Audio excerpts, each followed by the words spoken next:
Hello and welcome to episode 4 of 48 Hour Heroes Origin Stories. Today I'm talking with Dino Moore, the city producer for the Atlanta 48 Hour Film Project. I really wanted to talk to Dino in advance of Filmapalooza this year because we met under interesting circumstances. After COVID shut the world down, a group of my fellow city producers, every Sunday for a couple of months, we'd have a Zoom meeting where we would just talk about, whatever was on our minds, and we'd share 48 ideas, laugh about stories we'd accumulated over the years. And Dino started, popping up into the meetings, and we all instantly fell in love with him. Even though we hadn't met him in person, he was instantly part of the family, and had a lot of questions about the 48 in terms of running a city, but he had participated in the 48 a bunch of times leading up to his taking over as the city producer of Atlanta.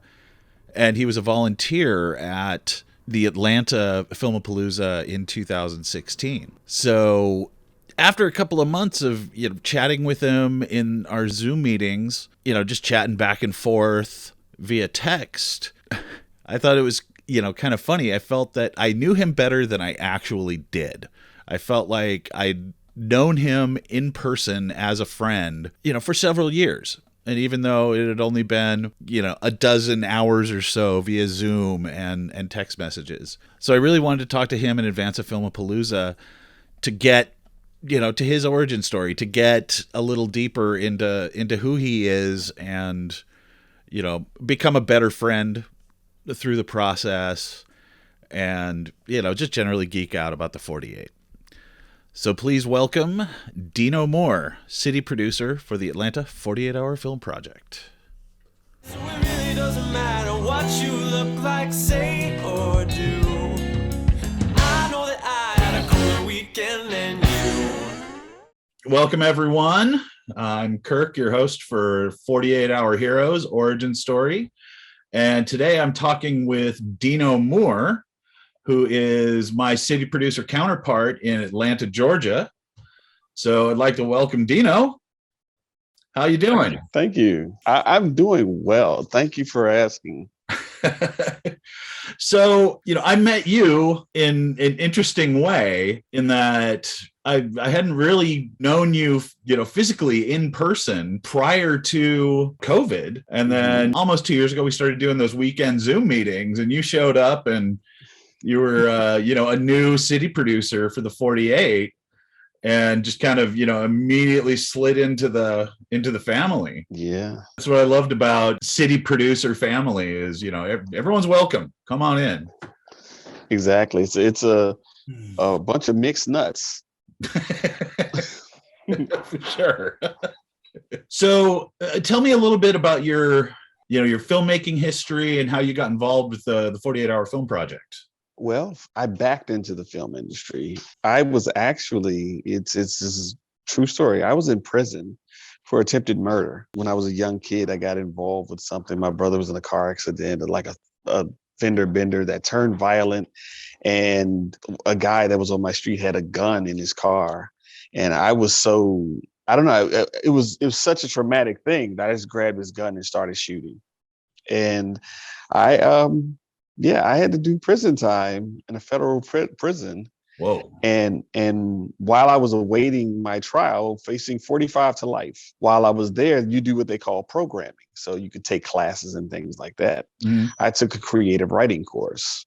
One of the professors there, she was working at the prison, but she was a Georgetown University professor. And she mentioned she had some friends who were doing a mini series for HBO called The Corners. And they wanted to talk with some people who had been involved in violence, drugs, and gangs and things like that. And she liked me because for my age, I guess I was a little intelligent, I guess. So I wasn't really a thug. So they brought the guy down and we talked, and we got to talking 3 or 4 times a week, and he loved my story. And he said, you know what, I'm going to help you out. And he hired a team of attorneys to go through my pre-trial process with me. And by the time I came up for trial, they had worked some kind of a deal because they put me through all this academic testing and they put me through psychological testing. By the time I came up for trial, when facing 45 to life, my judge gave me 3 years probation with the stipulation that I complete college in that 3 years. Huh. Well, so I did. I went to a community college, which is a 2-year college. It was kind of way to cheat it. So I'm like, they didn't say university, so I'm going to go to college. So I did that, and while I was doing that, I worked on the corners as an intern, getting donuts and stuff like that. They got picked up by HBO and became a television series. They changed the name of the series to The Wire. And I got to work on that series for the first 3-4 seasons until my mentor, the one who had been talking with me, his name was Bob Colesbury. He passed away. But what he did before he passed away is he paid for me to go to college. I went to Eastern Kentucky University. He paid for my school and my graduate school. His wife did once I finished. So it was left in a trust. And being on set at The Wire, it sparked my interest in film. When I graduated, I ended up with degrees in education, psychology, several degrees, because I stayed in college for almost 10 years because I didn't want to go back out into the real world. College is this little microcosm. Yeah. So I stayed there forever. So I kept picking up degrees because the longer you stay, the more degrees they give you. So after that, I taught for a couple of years, but my first 48, this is my first 48, like the television show, it was just after I graduated college, and I did my first one was a DC 48. A team needed someone to help out, and I'm like, all right, I'm all for it. Let's do that. So I did that one, and once you do it the one time, you got the bug. Okay, it's you can't not do them again. The no sleep and all that. The weirdness about it is like, oh, I got to do this. Yeah. So everywhere I moved, where I got a job in North Carolina, I did one. In South Carolina, I did one, and I was working in teaching but working on the set of Screen Gems in Wilmington, North Carolina, and they announced that they were opening up a studio in Atlanta. And was like, who wants to move and that kind of thing. So I'm like, I'll go to Atlanta. Let's see what that's about. It's a cool city. We don't have the beach like Wilmington, but it's a better city. Yes, it's a lot more happening. Things don't close at 7:00 at night. So being here, what I do in the industry now is I do coverage for scripts. I do that freelance. I did some of that at Screen Gems, but ended up doing that for myself now. And if those who don't know what coverage is, someone who has a script or an idea that they want to shoot to a studio or whatever, they send it to someone like me. I break it down. Is it a 3-act? Is it a 5-act? I write a synopsis for it. I help them with the budgeting part of it, but I break it down and just basically say, this is what it's about. And I punch holes in it. This is where, you got some plot weaknesses here and character underdevelopment here. And I point all that out to them and I give them a report. And from that report, from the strength or weakness of that report, they can either take it back and rewrite the script or say, okay, we're ready to pitch this to try and get funding for it. So, and I've been doing that, God, going on 16 years now. Wow. Yeah, it's cool. It's weird when people ask about jobs in the industry. I tell some of the young writers and writers boot camps and things, most of the writers that you're going to meet, if you want to be a writer in the industry, they aren't the guys whose names are on the films. That's a 1% game. Yeah. Here, you got to be a scrapper to make money as a writer in this industry. You got to write commercials, you got to write jingles. I don't care. You got to write for everybody.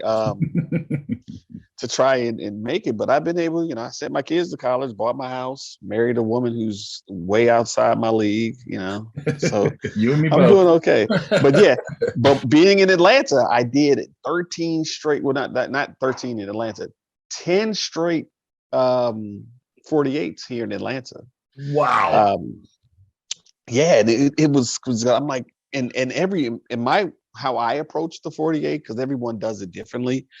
I approach because I'm a teacher first. So I say, what I'm going to do is bring people who haven't directed, and I'm going to teach them how to direct a film. People who haven't written in this short, and I'm going to teach them how to do that. So I step back and I bring in newbies. Every year I had a new team that I would bring in and mentor them to help them learn how to work in the industry. And from my team, it sparked at least 4 or 5 other teams, and one team that just won the Savannah one. They were my mentees some years ago, and now they're city winners, which is like, I'm more like a proud dad, man. So yeah. And now that you're a city producer, you'll kind of see that same thing, in a slightly different light. So this will be my 18th year running it in Seattle, and one of the things that makes me the happiest, but also the saddest simultaneously, is when I'm sending out emails to previous team leaders, and someone that I was really excited about doing it again is like, I can't, I'm too busy, I got too much work. It's the greatest thing to see, especially when they started as like a hobbyist, and they've grown over the course of it, 48 and outside the 48, to become professionals, to work in the industry. And they start off making awful films. And this is something I tell my people here. Make bad films. Make bad films until they get better. You'll get better at this, but keep making bad films, because eventually you're going to realize there's a flow, there's a formula to this whole thing. You're doing this 18 years now. This is my second year in Atlanta. For you to do it 18 years, there's a lot of crazy happening there, because this, I had no idea what city producers went through, but oh my goodness, so there's got to be a lot of love, but a lot of crazy to do it. It's, we had, 2020 was all virtual. We didn't have any in-person screenings. And that was, we're happy that we were able to pull anything off in 2020, Chris and I. And so I live in a little town just outside of SeaTac Airport called Burien. So it's like, right next to Seattle. And my city has been trying to build a film office for a while. Like, we have one of the producers from the Bill Nye the Science Guy show who lives here. So Scott was heavily involved. And when I needed a screening venue that was outdoors, City of Burien totally came through.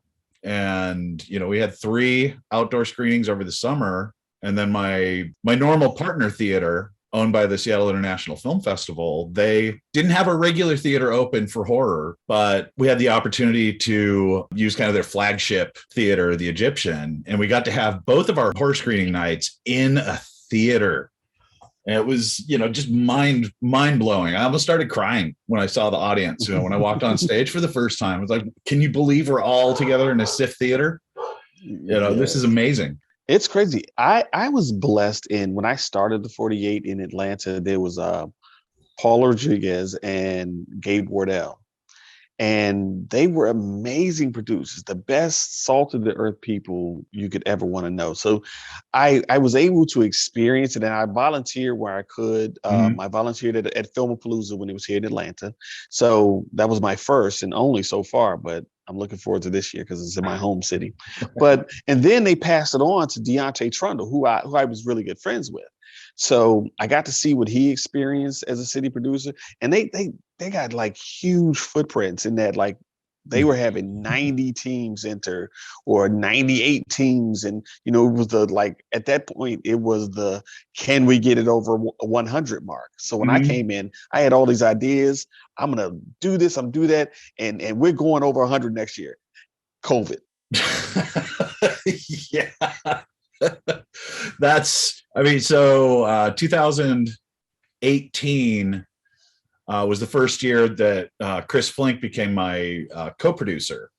I'd done all the years up to then, functionally by myself. There are friends and colleagues that helped out in various roles, but I never really had a partner in it. And my best year was in 2015. We had 86 teams, which for a metropolitan area of Seattle size is it's punching above our weight class. And Chris came through at a time when I really needed some help, and I'm like, do you want to be my partner in this? Not just someone who helps out, but be my partner, because I want to get us into triple digits here. I gotta beat San Diego. I gotta routinely get above San Diego, and I have a friendly rivalry with Chris and Steve in Toronto, and so for a couple of years they were beating Seattle, and then I started beating them, and then they had a year where it suddenly boom 135 teams. Like, what did you guys do? What, I mean, you guys were in the 70s, 80s, and now you have like 50 extra teams. What did you do? I can't wait for you to have a normal year. I'm looking forward to that. I mean, but I really believe what we're in now is the new normal. I don't know what the future will hold, but I see the world figuring it out. Like, okay, some people are back, some people are not. They're doing their thing. Some theaters are taking it, something not. But it's like I really, because I'm a history buff, I look at what we're going through now is like something that happens almost every 100 years. Go back to the Great Depression. Mm-hmm. They had where the world changed, and we had to work out a new normal. I believe we're figuring out a new normal because I don't know if COVID is ever going to go anywhere. I think we're going to develop some natural immunities. We're going to develop some different types of medicines, and then we're going to learn to deal with it, and we're going to move on because people are resilient. The world is resilient. But what I like is I'm able to host in-person events like last year. Mm-hmm. I was able to do an in-person screening, which was my first in-person screening. And by the way, on night one, the theater, who we hired an editor to do the to make the block of films. Mm-hmm. We didn't know that they couldn't render the films using Raptor, or their projector had a 100% rejection rate for that. That would have been good to know. Like, that would have been something we should have communicated. Like, they just told us this is how it needs to be formatted and everything like that. But there was nothing on that paper that said don't use Raptor. So I had to cancel my first night of screenings. And with a theater with 148 people in it, and then another 120 showed up. And I was literally, I'm not ashamed to admit, I was in tears. But rightly so. But my Atlanta people, it was so weird that they were like, Dino, it's okay. It's all right. You're going to work it out. Some people were upset, but the ones who were upset, other people talked to them and said, well, this isn't his fault. And they were so understanding, it was so warm, and it was such a family loving environment that when they came back 2 days later and we had a successful screening, they gave a standing ovation and everyone gave us a hug and everything. And it was great. But Mark and Christina came to my rescue. They rented the theater for an extra night. Mark talked, he's like, Dino, this isn't your fault. The family circled their wagons around me.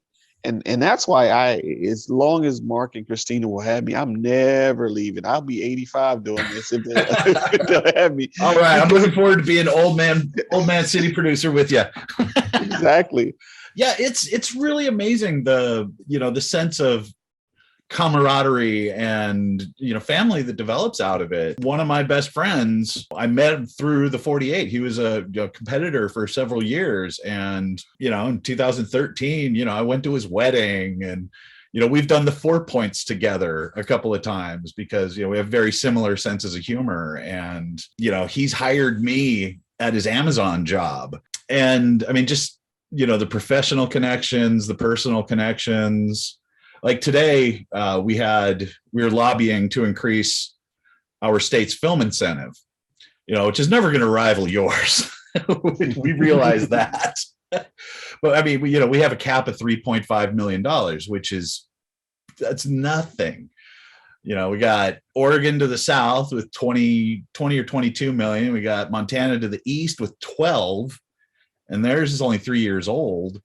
So we're hoping to go from 3.5 to 20. And we had a day of lobbying our state legislators today. I had 6 meetings. I was a meeting lead, and just kept, every meeting I pop into, about half of them, there was, a 48 participant, in the meeting. Yeah. They were kind of like, you're here. And it's wonderful. The gentleman I made films with here when I began in Atlanta, David Forgot, and we worked several years here.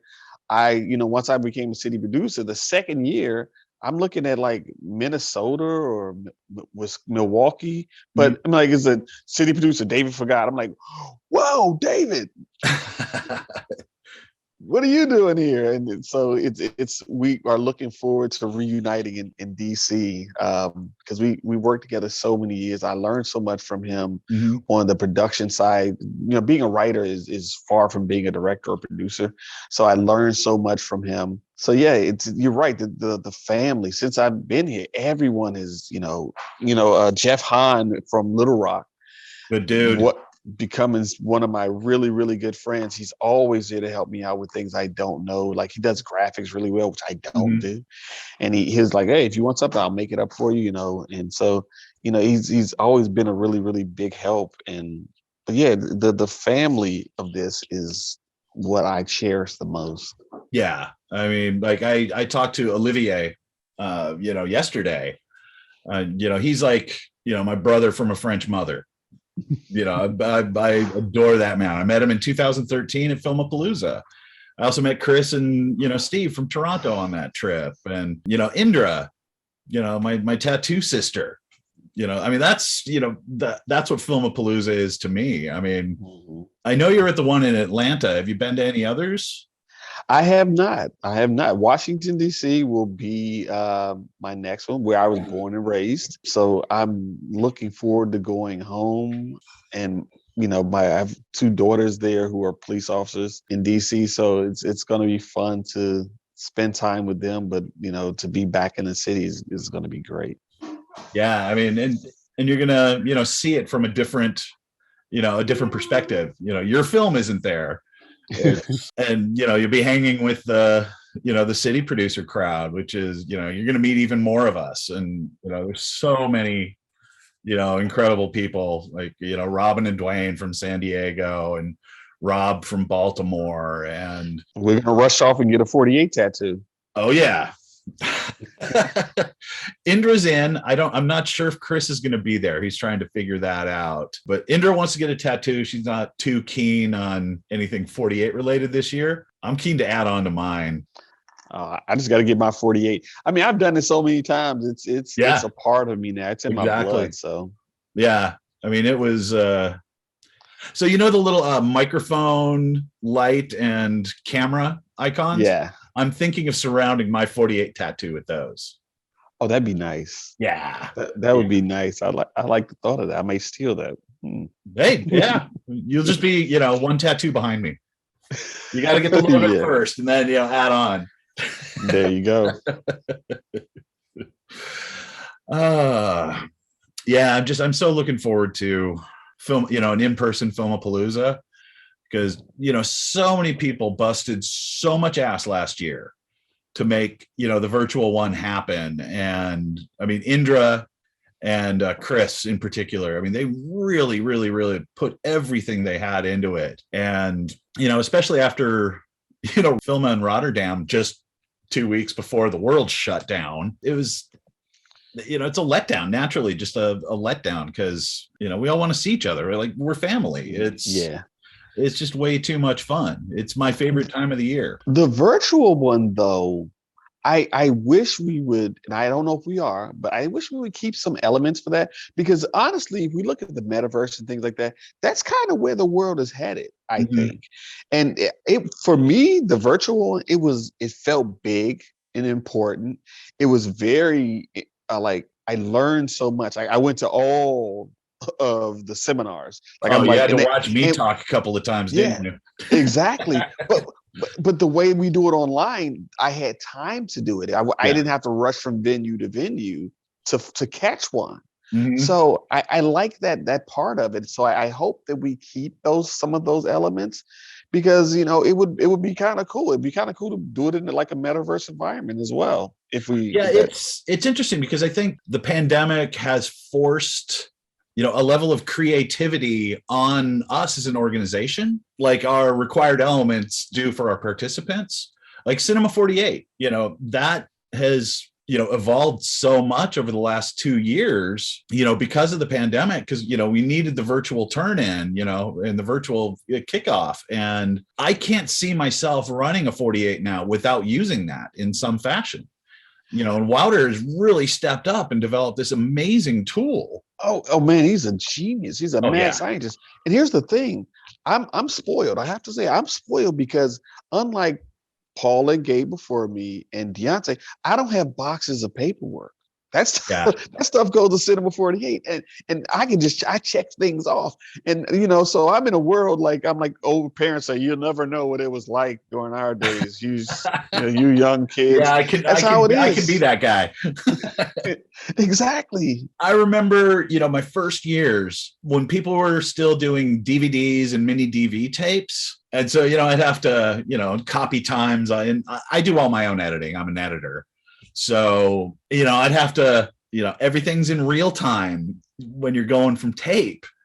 And I'd have, 42 teams, and I'd have to ship this gigantic box back.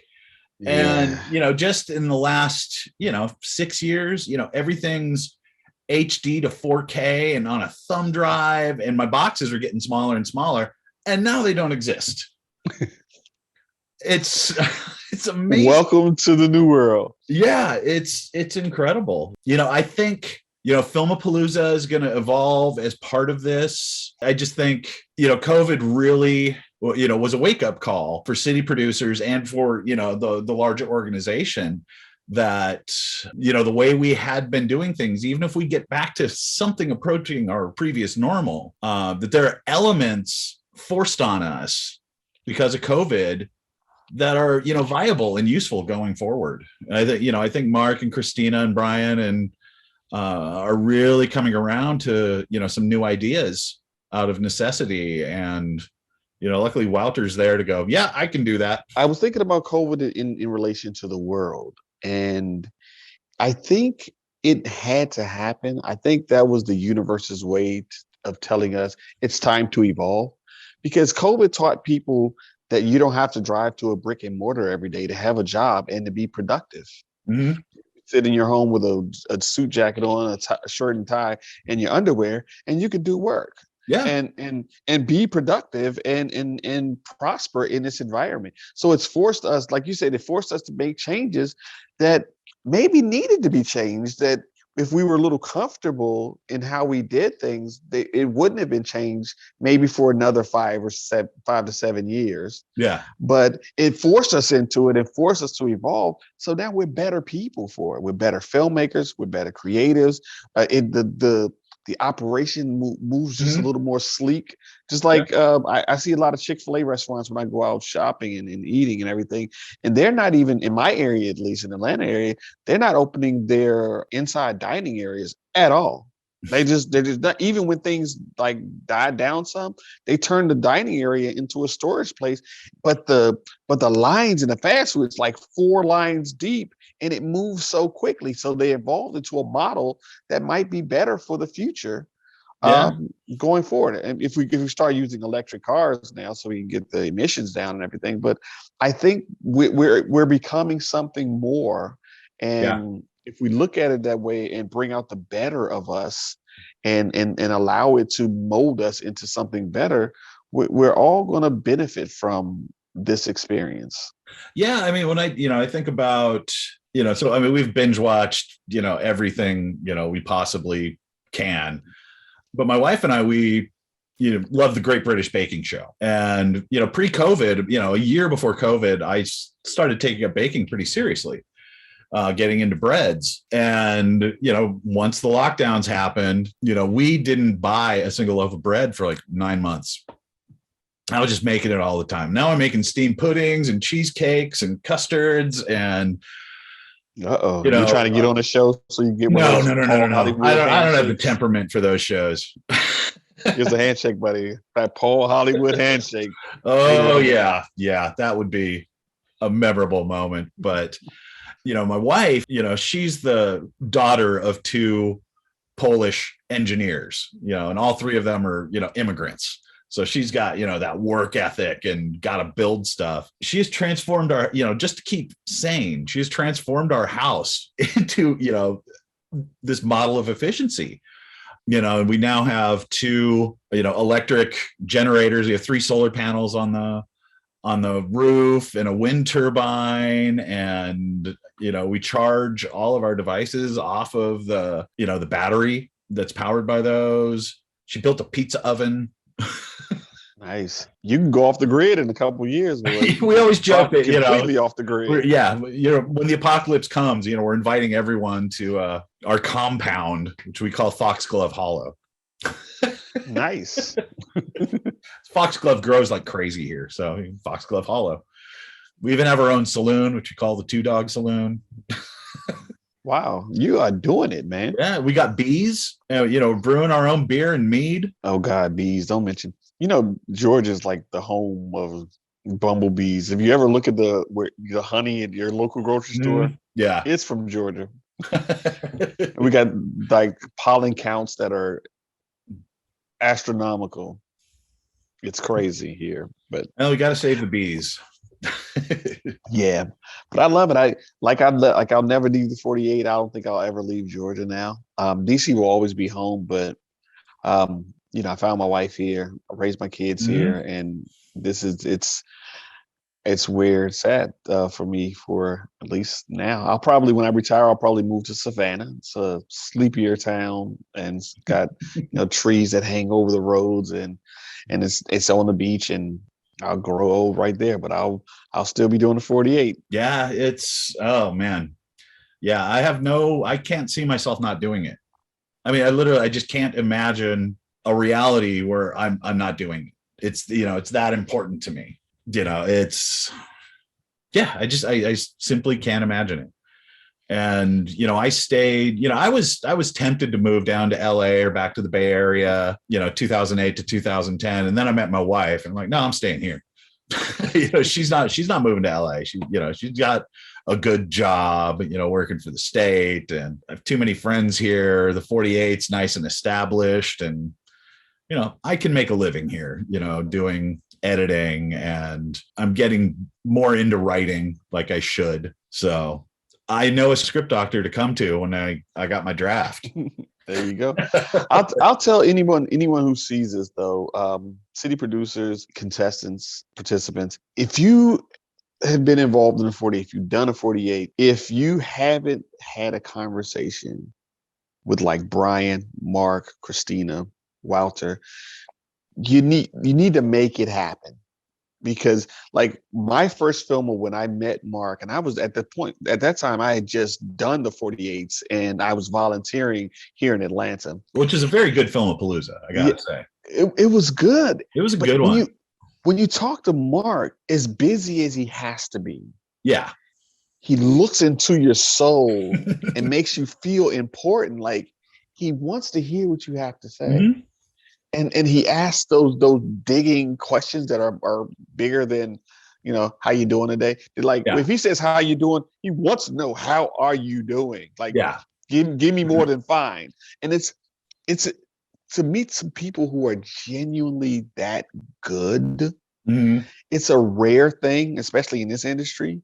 We love to say, I love you. We say that in the Hollywood industry all the time, but we don't really mean it. But they generally they genuinely make you feel like you're valued and you're cherished in whatever capacities that you're feeling that time for the 48. So if for no other reason, that's why I want to help them live out this dream of making this happen. And I like being a part of this for that. I got to say thank you so much. I can't wait to see you in person. These Zoom conversations, they've kind of fallen off a little bit. We got to get back on the wagon for that. But I feel like you and I know each other better than we actually do, because of this. And, I can't wait to, hang out in person, and spend some real, quality time with you at Filmapalooza as a city producer. Yeah. And the films, gosh, the films that are into this year are so good. Oh yeah. I can't wait for people to see them. Oh, they're so A good. So Shanghai film. Did you see that one? I did. I'm watching. I'm watching all of them. Like just I'll help out wherever I can as long as I get to see these films. And Yeah. there's some really. So congratulations to anybody who's done the film and they representing their city. Be proud because your cities have turned out some amazing films. And I can't wait for them to sit in the theater and see them with people from around the world and appreciating their work because they deserve all the laurels and all the praise they can get for what they've done, especially under these conditions. Yeah, and I mean, just the connections they're going to make. I mean, I always like to joke that if I need a couch to crash on in Durban, South Africa, I got one. I know who to call. If I need a bed to crash in Buenos Aires, all over South America, all over, Europe and Asia and, Africa. And Atlanta. Atlanta. Chad came here and we sat down, we had dinner and I helped him find some people to work on a project that he was working on. So, it's a family and it's the gift that keeps on giving. Yeah, definitely.